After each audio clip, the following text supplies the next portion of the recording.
Խոսք, ձայն, հաղորդակցություն։ Երեք բաղադրիչներ, որոնց միջոցով կարողանում ես հաղթահարել հաղորդակցական խնդիրները անձնական ու գործնական կյանքում։ Կարողանում ես ճիշտ եւ գրագետ քո խոսքը տեղ հասցնել թե աշխատակիցներին, թե գործընկերներին։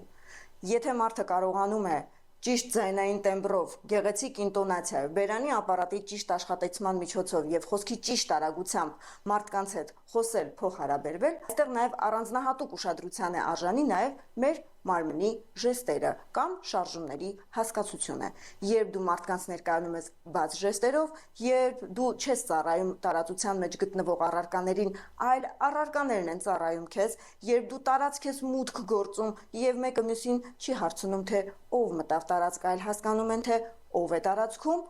այստեղ դու կկարողանաս հաղորդակցության մեջ բոլոր հաղթաթղթերը քո ձեռքին պահել։ Հաղորդակցության դասընթացները գործում են խմբային եւ անհատական, օնլայն եւ առկա ձևաչափով։ Մանրամասների կամ գրանցման համար գրում եք ինձ անձնական նամակ կամ էլ զանգահարում եք նշված հեռախոսահամարին։